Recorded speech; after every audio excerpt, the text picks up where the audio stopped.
Hey Gators and sports fans, get all your Gator talk, news, analysis, and opinions on the Pod Up with Matthews in the Morning podcast. Find us on your favorite podcast platform or watch us on Facebook Live between 8 a.m. and 9 a.m. every weekday. Pod Up, because we are Gator fans. So say it's great to be a Florida Gator. Good morning and welcome to a Monday edition of Pod Up with Matthews in the Morning from the Crime Prevention Security System Studios. Large enough to serve you, small enough to care. We made it to May. It is May and the spring sports are winding down. Some news and notes. Gator baseball, I think they have 9 games left. I believe they have to win 5 of the 9 in the conference play to make the SEC tournament. I could be mistaken, but I thought I read that. Congratulations to my man, Tim Walton. Second fastest to 1,000 wins in the game of college softball, right behind Mike Candrea. And Tim's done a phenomenal job. They win 2 out of 3 against LSU. Their SEC season has come to an end.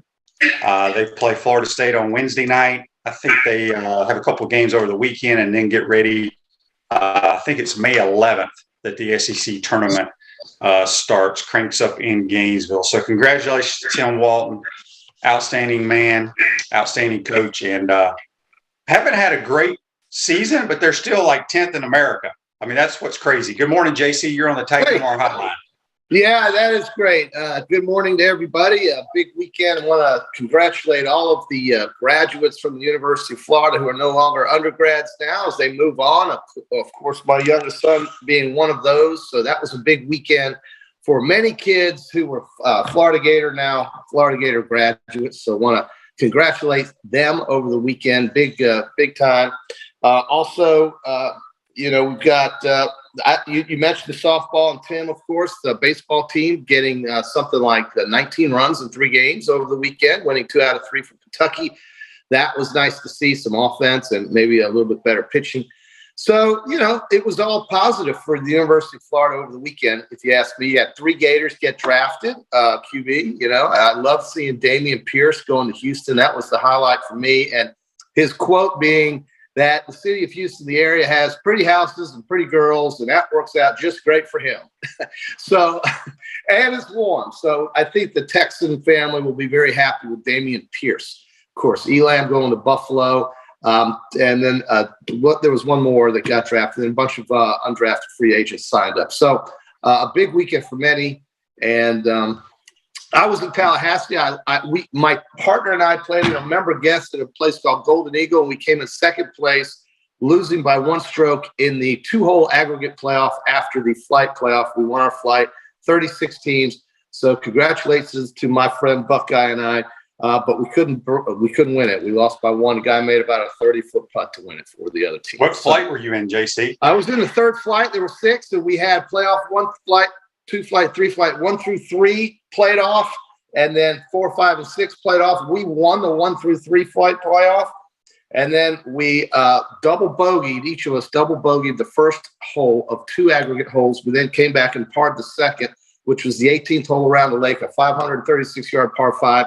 We parred it, the other team bogeyed it, and the guy made a 30-footer to make bogey to win by 1 stroke, and it was heartbreaking. But, hey, second place is pretty good out of 36 teams, and I was proud of us. So it was a good weekend, man. A lot of things happened, the draft, the baseball, the softball, the graduation. Of course, you had your big trip this weekend, and then I had the member guest over in Tallahassee, which has got a lot of great guys over there at Golden Eagle Country Club.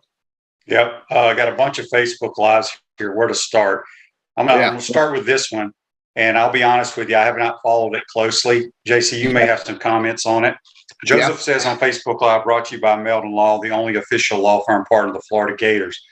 Welcome back, QB. What's your thoughts on another fumbled hire by Scott Strickland with the soccer coach situation? At what point does he start taking heat for his bad decisions? Well, all right. First, I want to know what was his first bad decision. Let's hear that first. Tell me what his first bad decision was. Well, I guess they're referring to maybe Dan Mullen. Guy won 10 games on average every year. I guess that was bad. brought them out of the complete dumpster that they were in. Now, certainly last year was a abject failure, but that was 1 year. So he may be referring to how the Kim Neubauer, the old women's coach, it's kind of a scandalous type deal. So anyway, I have not followed it closely. I honestly, all I know, I don't even know what happened.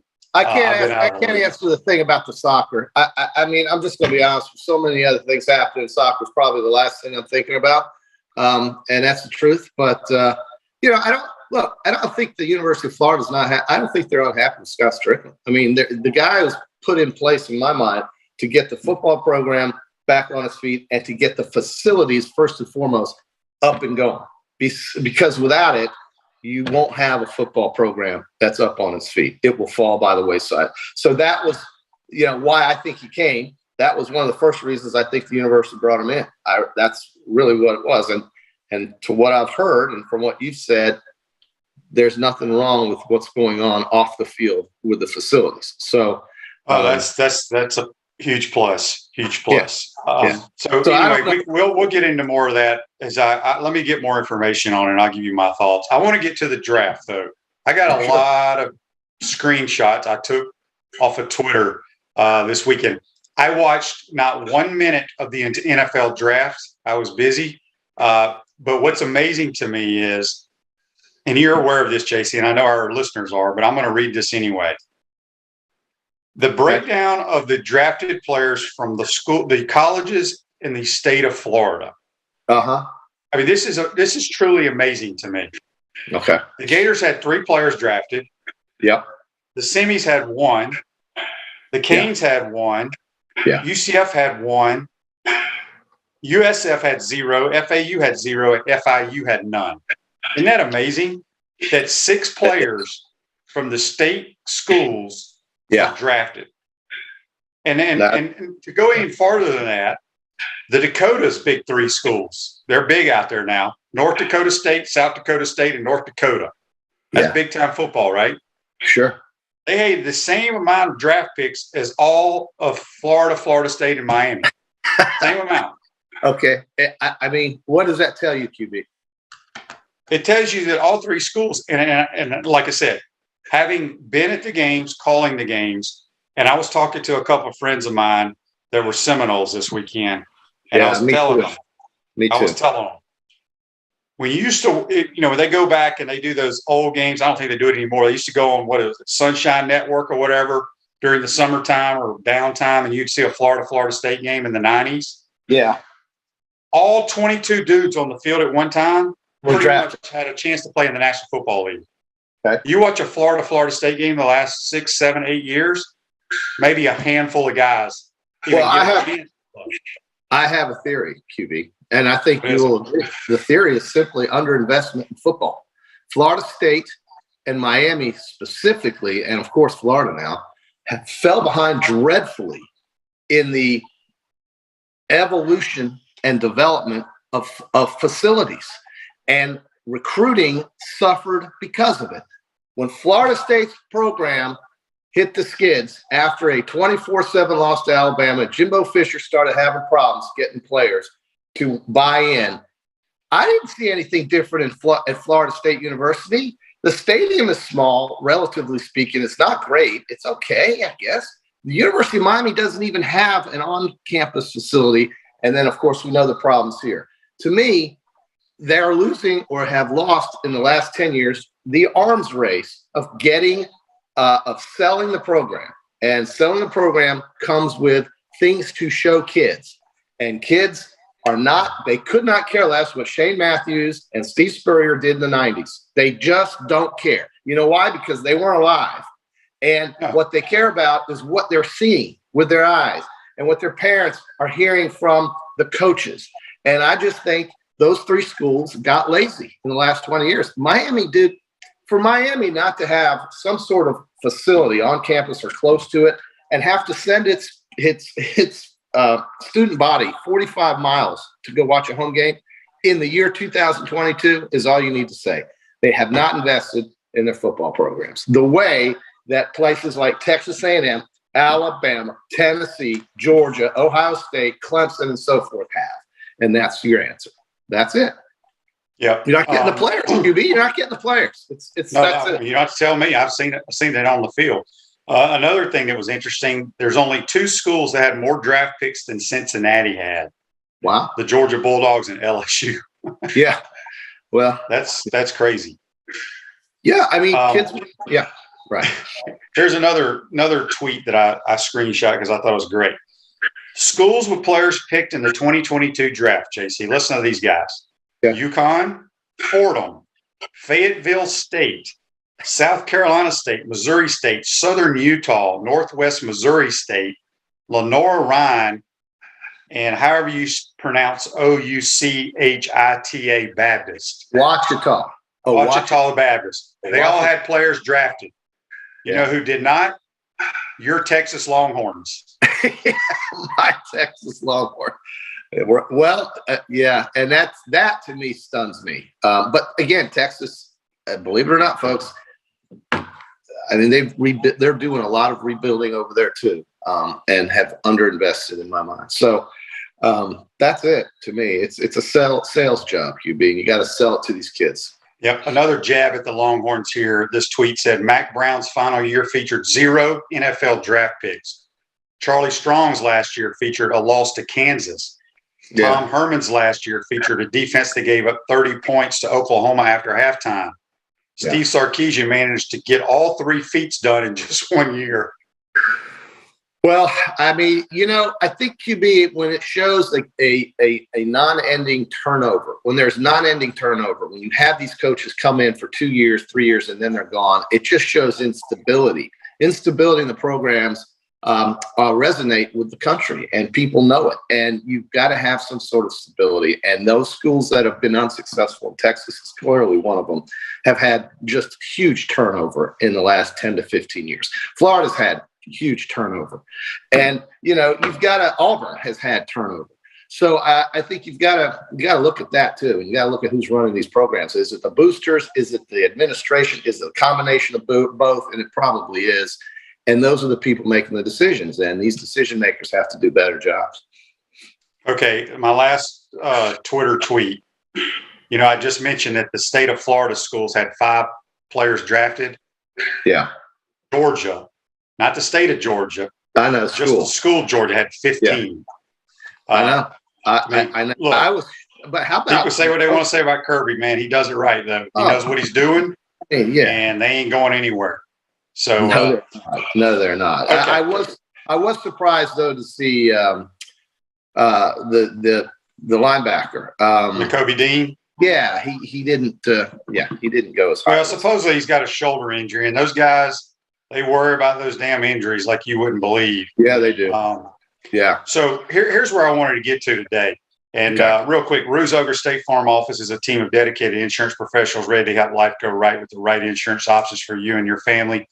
Visit ogreinsurance.com. Give them a call at 352-240-1779. Speaking with JC on the Titan MRI hotline. Okay, I'm sure you've heard of this, but this is what I've been bitching and screaming and whatever you want to call it since all this nonsense started with the NIL. Okay, this kid Addison, who was the Biletnikoff Award winner. JC, have you heard this story out of Pittsburgh? I glossed over it, but I didn't read it. I'm just okay. He's returning. He was the Biletnikoff, which is the top receiver in America award winner. Yeah. Mm-hmm. It's rumored that he's going to be getting over $3 million from USC plus a house to live in Southern California from their NIL funding boosters club. Yes. If it's true, he'll make more than the Steelers' second-round wide receiver pick of the 2022 draft. Mm-hmm. And he will be on par with Kenny Pickett, his college quarterbacks, who was the 20th overall pick in the NFL draft. And went to New York for the Heisman Trophy ceremony. So my point is, it's ridiculous what is going on. It's going to continue going on. There's not a damn thing we can do about it. And this is my point. Whenever a really good player plays somewhere, he's going to be able to just go into the transfer portal and go to the highest bidder. So I heard Mark Walker, who was a congressman from the state of North Carolina. He was on the NCAA. Well, he was being he had Mark Emmert and the NCAA when they went to Congress and they said, no way are we going to bend on this rule of amateurism, and no way is this going to happen. And they were shaking their finger at these congressmen. And the congressmen were saying, listen, dude, the Supreme Court is going to rule in favor of the players. It's going to go 9-0 and you're going to lose. And the NCAA wouldn't budge. Walker was one of the Congress people who said to these NCAA folks, including Mark Emmert, who is now about to leave, but has another year for some reason. I don't know why they don't show him the door right now. But they said to Mark Emmert and the NCAA, get in front of this because it is coming, and you have to regulate or come up with some sort of parameters to keep this from getting the way it's going to be. A congressman, a sitting congressman in the state of North Carolina who is running for the Senate in his state was basically foreshadowing what was coming, and the NCAA would not budge one iota on any of this kind of thing with NIL or money or anything, and the schools just let it roll. And look at the mess it's created. And if they had done that and shown some leadership and said, okay, we're going to do this the right way, and we're going to explore ways because players are going to start getting paid. It's just going to happen. Now we're going to be looking at schools potentially getting involved and directly paying these kids at some point. It's going to happen too. And right now it's off third-party, off-campus collectives or whatever you want to call it. Eventually the schools are going to get involved. So because the money is just going to be too massive. It's going to be coming in from TV. Technically, the rules state that the schools cannot directly pay. Oh, no, that's going to change. You can bet that's going to change. And it's going to here's my point. I don't know why anybody would go to class or want to go play in the National Football League. Well, why? You're going to make more money in college now, and you don't have to do anything. You don't even here's the thing. You don't even have to. There are not to Addison's, not his situation, because he's played at a high level. He won the Bolitnikoff Award.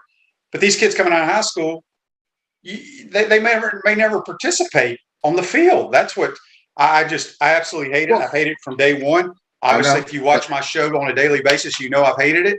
And I said exactly what's happening right now was going to happen. And here's the thing, JC, it hasn't affected your school at all. But the scenario, the example that I've been using for it, and it wasn't with this Addison kid from Pittsburgh, because I knew about him, but I didn't know that much about him. I was using the Heisman Trophy winner. This is going to happen in the future. A returning Heisman Trophy winner will take more money from another school and go play for that school. And I believe the Alabama people would not like that very much. Well, listen, I think the Alabama people are somewhat myopic with college football. They only care about Alabama. They're not even looking at what's going on. But you're going to care if your starting quarterback who won a Heisman Trophy takes $5 million or $10 million to go play at UCLA. Well, any other school would do that, would care to. Any other fan base. No, that's what I'm saying, though. But it hasn't. It hasn't. What is getting ready to happen with this Addison kid is what I was talking about 3 months ago. Well, it's ridiculous. They had a chance. The NCAA had a chance to try to get in front of this, and Mark Emmert, in his ever non-ending lack of leadership, basically blew it off. And the Congress, a congressman, a sitting congressman, told them this was coming, and they got to get in front of it. They didn't do it. Supreme Court ruled in favor of labor, and that's the players. And now it is the wild, wild west, Coach. It's worse than the wild, wild west. I was talking to a buddy of mine who is in the same line of business that you're in, but does it for professional athletes, college coaches and pro coaches. Good for him. And he basically said that every one of his college coaches are doing everything they possibly can to try to get out. Well, Matt Luke is an example of that, and he's just the former Ole Miss coach and assistant. He said, "I'm done doing this. I don't even want to be an assistant QB." So, it's going to take a different breed of guy to keep up with this kind of thing, and schools are going to have to adjust one way or the other. Here, Dan on Facebook Live. We got great listeners that give us these stats. He says, there are 228 NFL wide receivers making under $3 million a year. That's what I've been telling people. Just because you're a professional athlete on an NFL team doesn't mean you're a multi-millionaire. There's 53 guys that make the roster. About 8 of those 53 make over $2 or $3 million. Everybody else is making minimum salary, which the minimum salary for a rookie is about $330,000. And that's why I'm telling you, it's going to get to the point where guys are going to stay in college because they're making more money than they will in the National Football League. And then we'll have older college players now. I guess, but it's just you can't in college football. What is there a rule? What is it? 3 years, right? You have to be. You have to speak until you can go pro. You have to be here 3 years. Yes. Yeah, and that's because of the NFL, not because of anything that happened in college. Because the NFL knows that a 17 and 18-year-old kid cannot survive. Right, in that league. But I don't think a 17 or 18-year-old kid can survive in the NBA either. And the NBA doesn't. I disagree with that. It's a different game. From a physical standpoint, playing basketball is playing basketball. When you're talking 17-year-old guy playing against a 34-year-old guy, when you got pads on and you're a paid assassin. No, I'm not comparing the two. I'm just simply saying you don't see many 17 or 18-year-olds running around with the Lakers or the Celtics or the Milwaukee Bucks. Okay, you don't see it. But the NBA does. The point I was making is the NBA's rule and the NFL's rule and Major League Baseball's rules are very different. And the NFL the NBA could change that if it wanted to. And then we wouldn't have these ridiculous one and dones and all this other stuff that most don't pan out as opposed to that do. So I think that is something that needs to be looked at as well. And I also think QB, I also think that if a kid declares for the NFL draft or declares he wants to go pro, he should be able to come back to college if he's not happy with where his draft positioning falls before the draft. I think he should be able to come back. Just because he declares, I don't really think that should matter. But it's up to I don't know if I agree with that because, so you're a general manager. You draft a guy in the third round. No, before the draft. Before the draft. Before the draft. If you say, well, I'm going pro, I've hired this agent now, it doesn't matter. I'm going to get paid some. Oh, but you know what? I'm going to fall way by the wayside because the draft perspective, the possibilities and the potential for me have fallen from when I declared. I should be able to come back to college if they'll have me back. And somebody would have you back if you were good enough to declare. So I think that should change. That's another dumb NCAA rule. We got a text on the Titan MR text line from Alan. He says, every scholarship, this is a prediction he has. Every scholarship football player will have an NIL deal this year. It's not an amateur sport anymore. The faster we come to grips with that, the better. Us old timers all remember probation in the 80s and have nightmares, but that's not what we're dealing with now. All the players will be paid. Book it. Not all the players will be paid. They ain't gonna pay all 85. I can promise you that.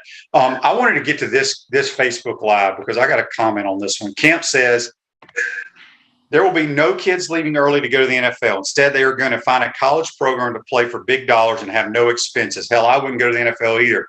That would be too much like a job. Bingo. Because when you go to the NFL, doesn't matter how much money you're making. The only thing that you get guaranteed is your signing bonus. They will cut your ass in a heartbeat for who knows what, and then you're out of a job. They ain't going to do that in college football. They're not going to take your scholarship away because then they can't recruit kids from your area or your high school. So you will probably see more kids stay because once you go to the NFL, you have to pay for your own place to live. You have to pay for your own food, your own electricity. You have to pay for all of that. And you also have to pay state taxes in every state and every city you play in. Yeah. Even when you're on the road, you're paying for taxes in all those places across the country. You don't have to do that in college football. Well, and the NFL may change. The NFL is contractually driven. Eventually, that's what's going to happen in college. I mean, if that's what you're saying, if it's all going to be compared on a relative basis and it's all going to be to the same scale, eventually college this is going to be contractually driven. You're not going to have a kid make $8 million from California to play at the University of Tennessee without that marketing firm locking up their investment under the terms of a contract. So it is going to be similar in that regard. And you're not going to be able to just run willy-nilly saying, I'll just go to the highest bidder every year. That's not going to happen either because, again, these folks are going to want to protect some of what their investment involves in. And that means it's going to be contractually driven in some way, shape, or form, just as it is in the NFL. And by the way, any college graduate that I saw walking at the University of Florida or who walked over at the University of Florida this weekend would absolutely be thrilled to have $300,000, $350,000 sent to them or paid to them after their first year of college, at the age of 22. Okay, so as bad as 350 grand sounds for an NFL player, he plays for 17 weeks. He has some off-season stuff to do, and for the most part, that's not even the point I'm making here. But what you're saying is that the NFL, by comparison, is paying a lot of players less money than what we think they are paying them, and $350,000 in comparison is much lower than $3 million. However, for most people who graduate, no. I'm not talking about the general public, JC. We're not talking about going into the workforce. I'm talking about those 48 to 45 players that are making minimum salary, depending on how many years you're in, from $300,000 to $800,000. That's a lot of freaking money. But what I'm telling you is there are going to be players at the collegiate level making way more than these guys who are professionals. That's what I'm saying. I'm not talking about the guys that graduated that are going into the workforce. That's not real. We're talking not reality. When you get into professional sports, it's not the real world. I've lived it. I understand how it works. Chris says, Shane, is the current situation in college going to force the NFL to increase salaries? No, absolutely not. Not in my opinion. Well, that's a salary cap issue. The collective bargain, that's all collectively bargained. So those numbers will have to be bargained by both the labor and the ownership groups. And Andy makes a good point. Andy also makes a good point here on Facebook. I brought to you by Mel Law. The average career of an NFL player is 2.5 years. It's under 3 years. And, you don't get vested and all that stuff until you play 3 years and 3 games. Well, that's about the average. That's the average lifespan of a college player too. Now, I mean, many don't go through 4 years of college. Many do, but we don't hear about them, and they don't make the big splash. Navy players, Army's players, BYU's players. That's different than Florida State's and Alabama's. Well, I don't know about that because those guys play. A lot of those get more. They have more draft picks than the Floridas and the Florida State. It seems that way, lately for sure. So we got the draft picks by schools here. This is a text sent to us by Jonathan on the Titan Mar text line. The SEC schools. This is. I hadn't seen this. Georgia had 15 players drafted. LSU had 10. Alabama had 7. Ole Miss had 6. Tennessee 5, A&M 4, Kentucky 4, the Gators 3, Arkansas 3, South Carolina 3, State 2, Missouri 2, and Auburn had 1. Wow. One player from Auburn University. One player. Well, 3 from Florida. Like I told you, we have not had good talent, and I don't know how many players we'll have drafted next year, quite honestly. Yeah. Well, again, last summer, Coach, the U.S. Supreme Court 9-0 defeated an antitrust case regarding how much educationally related money schools could give to athletes. Though that case didn't directly reference paying athletes for their skill on the field, the justices made it clear that any NCAA rule capping compensation was open to antitrust scrutiny in the federal court system. And this has scared the schools from making any new rules and slowed even more the NCAA's enforcement of the existing ones. They don't want to go to court, QB. And that's why this guy tried to tell the NCAA and Mark Emmert, if you don't figure it out before it comes, it's going to run you over. And that's what's happened. Mark Emmert is going to be replaced. For some reason, they're giving him another year, but he's going to be replaced. They called it a mutual decision. It wasn't mutual. He got fired. And again, capping compensation was open to antitrust scrutiny in the federal court system, and the schools don't want to fight it. And so until they do, or until they can get to some sort of parameters, QB, you're going to be talking about this. Look, that's fine. But again, JC, you got to remember, the schools are not paying the money, so they're not going to get involved. Going to happen. It is going to happen. No way. Of course it is, because they're going to have to. They're going to be getting this TV money, and they're going to have to pay the labor. That's what's coming. That's what's next. They're going to take the TV money and do what they're doing right now, pay for the scholarships and pay for the facilities. They're not going to pay players. That will never happen from institutions. I believe it will. I believe you will see it happen next. Well, you didn't believe you would see. Hey, did you ever believe you'd see $8 million go to a high school kid? Well, here's the other thing. We haven't seen it happen yet. I still don't think it's going to happen. Okay. Because technically, it's all hearsay, right?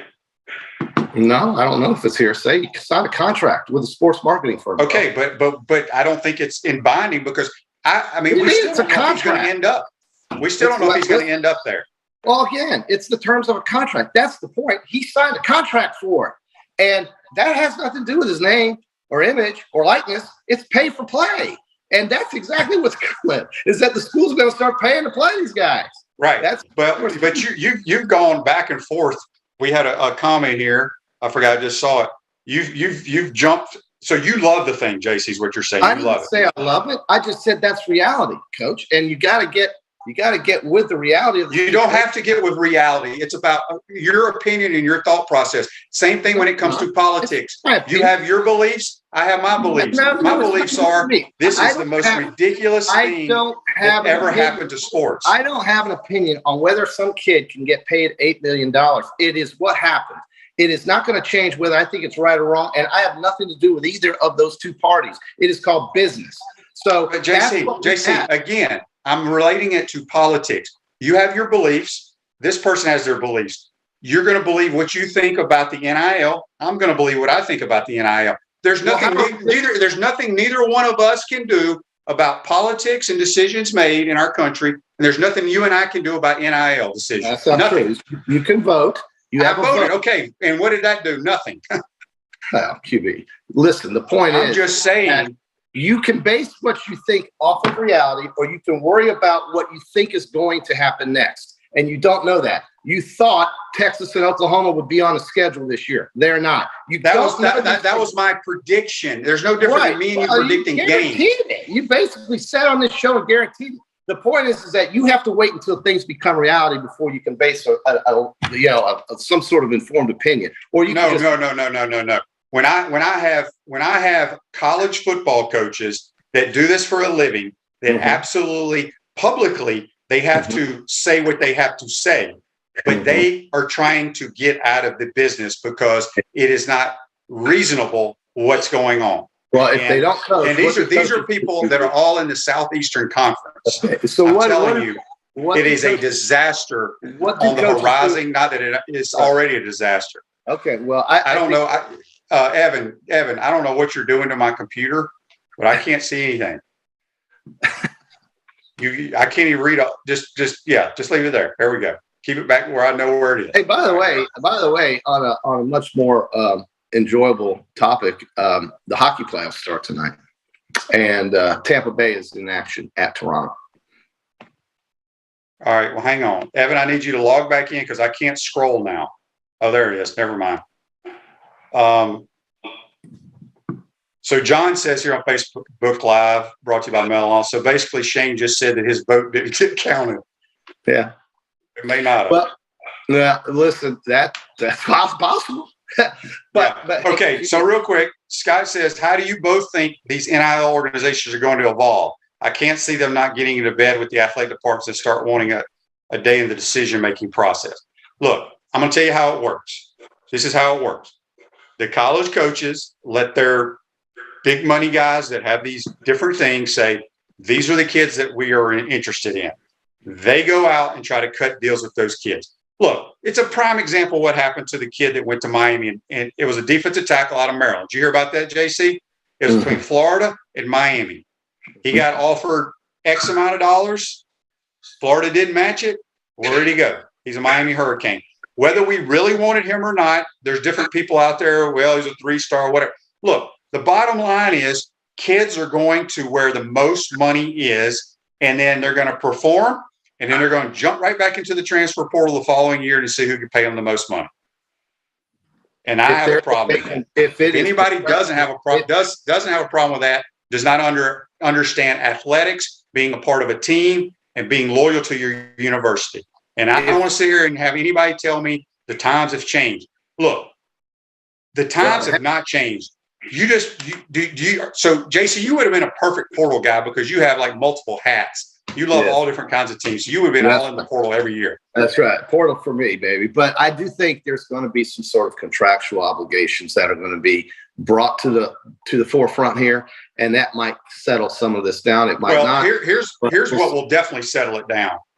I liked the transfer portal because I do think kids should have the opportunity to transfer and have the opportunity to play, because that's how, if you want to become a professional, you have to get on the field and show what you can do.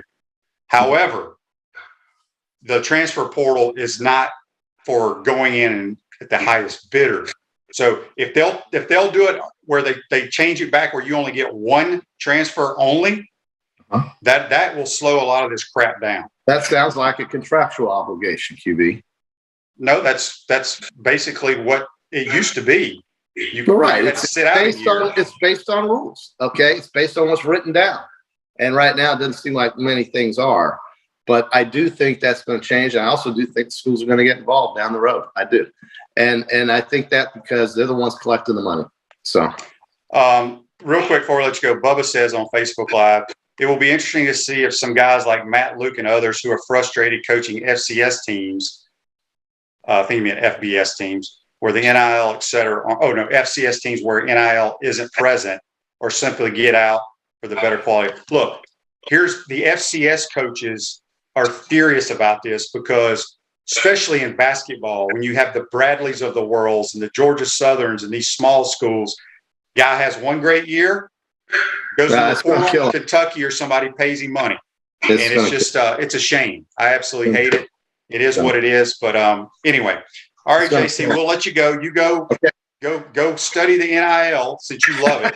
You're the one who brings it up in every damn show. I don't, because I mean, you cannot bring it up whenever Southern California is tampering and going. I cannot wait. I cannot wait until the LA producer of whatever movie productions he has out there, comes to Alabama and throws X amount of dollars at one of y'all's players and he leaves. And then we're going to see how you feel. One of my players. Well, I'll say this, QB. I think you're going to start seeing some sort of reciprocal responsibilities in terms of contractual obligations. That may be in 5 years. They're not going to get that done in a year. I don't know why they did it to the kid in Tennessee. That the sports marketing company that's going to send this money to the kid going to Tennessee did it. So, I mean, I think it's coming sooner than you think. I think there's going to be some sort of control and some sort of stability. I also think Mark Emmert needs to go tomorrow and not next year. And we need new leadership at the NCAA. If that's going to help, I don't know, but I think it can't hurt because the NCAA. Yeah, this is another thing that I've been bitching about that Camp brought up. I've been saying this since it all started. I would have a problem if an offensive tackle who may not be popular enough to get an NIL deal, but my skill position players do. This is going to affect the team. No question about it.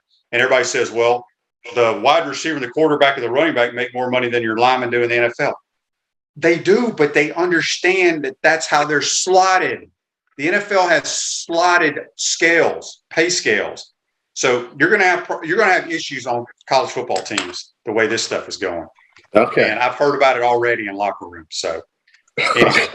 All right. Well, listen, probably, but I just think there's no probably to it, JC. I know a million coaches. Okay. I don't just make crap up.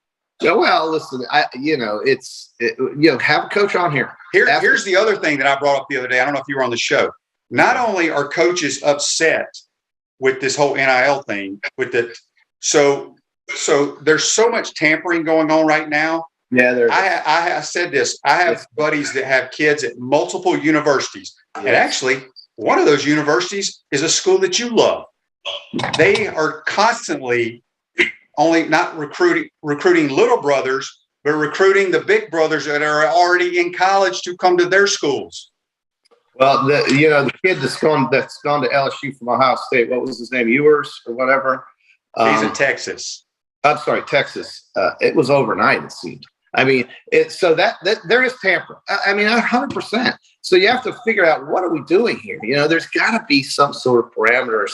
But it's not going to happen. It's going to take a while because they had no thought process of how this is going to happen. Making my point that Mark Walker made when the NCAA had a meeting and had a couple of meetings with politicians.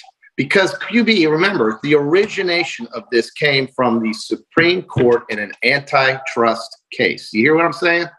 I understand. And it was supposed to be about name, image, and likeness. And that got out Not of buying control. players. And it was predicted and has come to reality by people who were talking to the NCAA, who work in politics, that this is what you're going to run into. And the NCAA completely ignored them and denied it and wouldn't even entertain the idea of paying these kids for their autographs, wouldn't even entertain the idea of paying these kids for their pictures, name, image, and then likeness on videos. Wouldn't even consider that. And now it's gone out of control, and Mark Emmert lost his job. And that's because he wasn't willing to adapt. So they blew it. And that's why you have what you have right now. It's the NCAA who failed to react to the warnings they were given based on what the Supreme Court did in an antitrust case. And the schools do not have the wherewithal right now to fight that in court. They're not going to go to federal court yet. Maybe one day, but not today. That's what happened, QB. All right, we're out of time. We'll see you, JC. All right. JC, join us on the Titan More Hotline. We're going to take a quick time out, come back, get to all these texts and Facebook Live questions. You're watching and listening to Pod Up Matthews in the Morning. We want to take this moment to thank all our sponsors who keep the show going and pay the bills. Crime Prevention Security Systems, large enough to serve you, small enough to care. Titan MRI, Gainesville's only locally owned and operated MRI facility. Meldon Law, won't back down. Peachland Dental, Gator Nation's first choice for dentistry in Port Charlotte. Comfort Temp, comfort is our business, peace of mind is our promise. QC Kinetics, live pain-free with QC Kinetics. Celebration Point Town Center, Chris Doring Mortgage. Our Gridiron sponsors are Auto ER, UF Bookstores, Celebration Point Town Center, South State Bank, Chris Doring Mortgage, Silverback Concrete Co., Ruse Ogra Agent, State Farm Insurance. Some of our touchdown sponsors are Campus USA Credit Union, Adams Rib Company, Doreen Wiebe Realtor, Caldwell Banker, MM Parish, Gator Dominoes, Celebrate Primary Care, Gator Bait Media, Golf Course, Style Cuts, Big Mills Cheesesteaks. If you are interested in promoting your business on the show, visit podupwithshane.com and click the advertise button. Again, thank you to all the great businesses that support the show. If you like what we are doing here, make sure you follow us and support the businesses that support us. Pro football legend Emmitt Smith understands your joint pain. It does not surprise me that there are a ton of people out there that's in pain. That's why Emmitt is such a proponent of QC Kinetics, offering real lasting joint pain relief with non-surgical, all-natural biologic treatments. Whether it's a joint pain, ankle pain, shoulder pain, neck pain, back pain, hip pain, any kind of pain, the body eventually will break down when it's under that much stress. That stress can cloud your judgment to the point that you'll just say yes to the scalpel or yes to another prescription of pain pills. But maybe it's time for a second opinion from QC Kinetics. The reason why I would recommend this is because the natural biologics that QC Kinetics is providing you gives your body a chance to naturally heal itself. Restorative, regenerative solutions are here. Get lasting relief and live your life. Call QC Kinetics, 352-400-4550. That's 352-400-4550. QC Kinetics, 352-400-4550. Welcome back to the Crime Prevention Security System Studios, large enough to serve you, small enough to care. Celebration Points, where the Gators go to celebrate, with premium brands like Visor's Rooftop, Dave & Buster's Regal Cinemas, Hotel Indigo, Sensei Asian Bistro, Escape Apology, and the HBC's restaurant, Spurrier's Gridiron Grill, where every Tuesday you can enjoy 50% off handcrafted martinis from 4 to 10. We'll see you at Celebration Point, where the Gators go to celebrate. I want to thank JC for joining us on the Titan More Hotline. Want to congratulate Coach Spurrier on winning the first ever Nick Saban Legacy Coaches Award. It'll be a banquet tonight in Birmingham. I'm going to be there. So pretty cool deal. So we'll give you a recap on that tomorrow.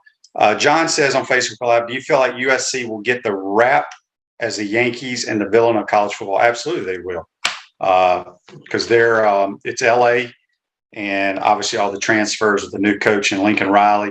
Look, it's a mess. I don't care what anybody says. I will argue with anybody because I have so many buddies that coach. They've been our buddies. They're just acquaintances, I should say, that coach college football. That absolutely, and let me say it again, absolutely think this is a nightmare. Publicly, every coach You're going to talk about, the players deserve to get this, they deserve to get that, which they do from the name, image, and likeness standpoint. I've never had a problem with that. It's the buying of players and saying, okay, we're going to work a deal out to keep you here for $400,000 or $500,000. That is wrong. And I know we have some listeners that disagree with me, talking about, I forgot, I can't find it here, something about it's real money, blah, blah, blah. Look, it is what it is. And Andy says, Shane, I saw Chris Doering at the airport Saturday, said he's hanging out with you in the HBC. Yeah, we have to catch a plane to go to Birmingham for this first ever award. Should be interesting in Birmingham, Alabama. Let's see, I had another text I wanted to get to, but I can't find it. Had so many texts while I was gone. Appreciate everybody listening to the program. I hope Jake did a good job. Daryl says, I've been traveling too, guys. I'm in Hawaii. Thanks for listening there, Daryl. I don't know why this NIL thing gets me so fired up, but it does. Richard says, if these kids are getting all this money, they should pay for their own schooling. Let the scholarships go to the student who needs it. I agree to a point there, Richard, but if they're not going to just come play football for free. But I see what you're saying. It's just, I don't know what, I don't know. I don't know. And the problem is the schools with all the money are going to get all the players. And it's a prime example of this Addison kid, the quarterback the wide receiver from Pittsburgh. Pittsburgh has zero chance of winning anything this year, especially with Kenny Pickett, although they have the transfer quarterback. I can't remember his name, from USC. But you're going to see players like him, just like the great running back at Georgia Tech. He is now, think about that. Jeff Collins recruits this kid. He's like a diamond in the rough, comes and he works with him, has him become a good football player, then he goes to Alabama. I don't believe in it, but it is what it is.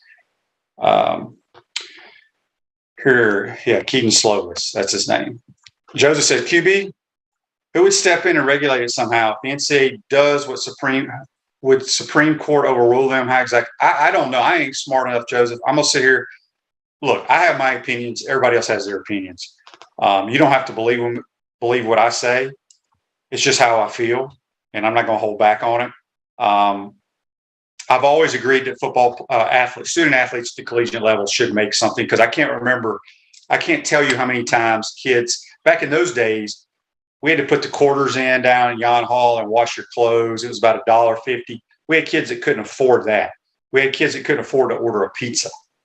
So I do like how they had that cost of attendance now, but it's out of control, and I have a problem with it. You might as well, go straight to the pros. But nobody in the NFL would ever take. There's only one player that came out of high school that could play in the National Football League immediately, and that'd be Herschel Walker. Dan says, give the scholarship money to the other sports if they have NIL. These shouldn't be all those partial. But I agree with that too, Dan. It's ridiculous now. Look, I know this sounds bad because football is the cash cow, but through these collectives, okay, let's go ahead and take care of all the softball girls and all the baseball players first. Let's take care of all their scholarships, because they're splitting them up. Some of them are getting like $200 worth of books. They should be getting a full ride as well. At Chris Doering Mortgage, they do mortgage lending right, helping home buyers throughout Gainesville and North Central Florida. Call Chris Doering Mortgage today at 352-244-0840. Go take another quick timeout, come back, wrap up this Monday edition. We want to take this moment to thank all our sponsors who keep the show going and pay the bills. Crime Prevention Security Systems, large enough to serve you, small enough to care. Titan MRI, Gainesville's only locally owned and operated MRI facility.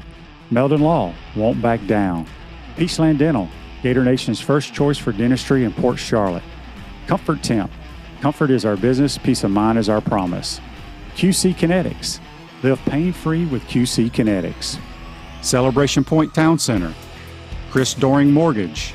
Our Gridiron sponsors are Auto ER, UF Bookstores, Celebration Point Town Center, South State Bank, Chris Doering Mortgage, Silverback Concrete Co., Ruse Ogra Agent, State Farm Insurance. Some of our touchdown sponsors are MB Listing, McDonald's of Gainesville, Aikido America, 84 Lumber, Tropical Smoothie Cafe, Avra and Smith, Dowling Signs, Baker's Sporting Goods, Silver Cube Billiards and Sports Bar.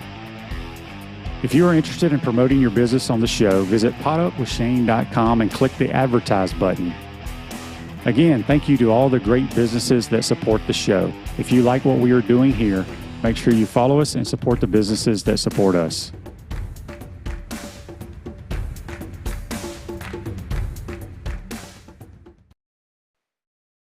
Welcome back to the Crime Prevention Security System Studios, large enough to serve you, small enough to care. South State Bank, we understand that small businesses need a community business partner they can rely on. South State has 4 convenient Alachua County locations. South State Bank, banking forward, member FDIC.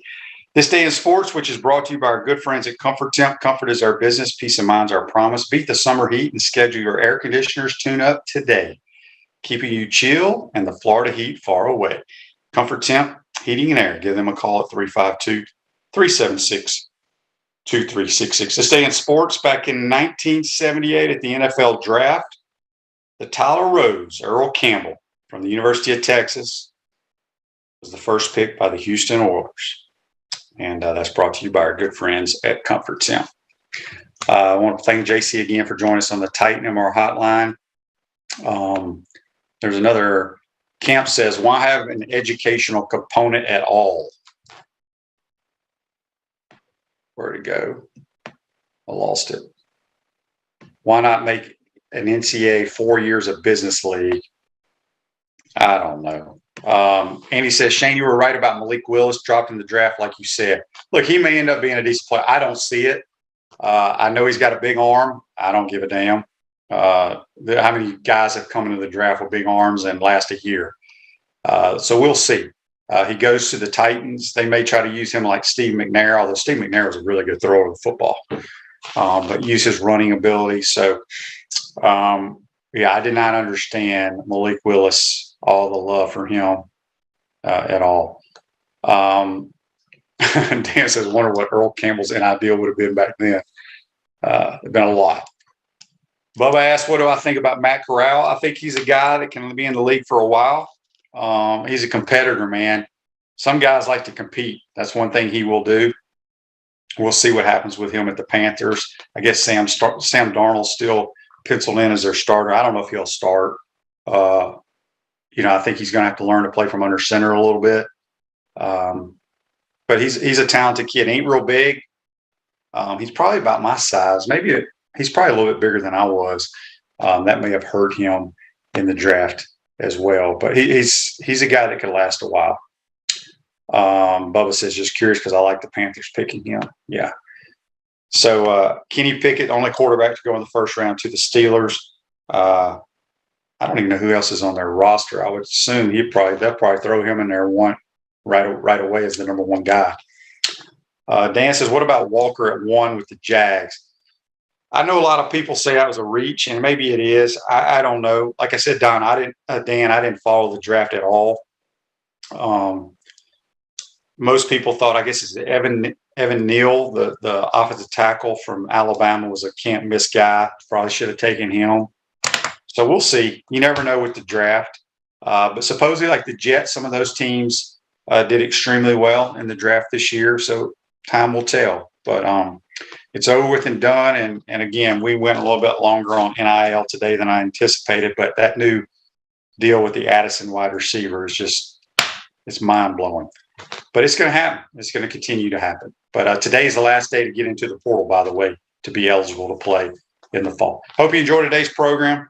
We'll recap what happens tonight in Birmingham with Coach Spurrier receiving the Nick Saban Legacy Coaches Award. I'll let you guys know all about it. Have a great day, and we'll see you tomorrow.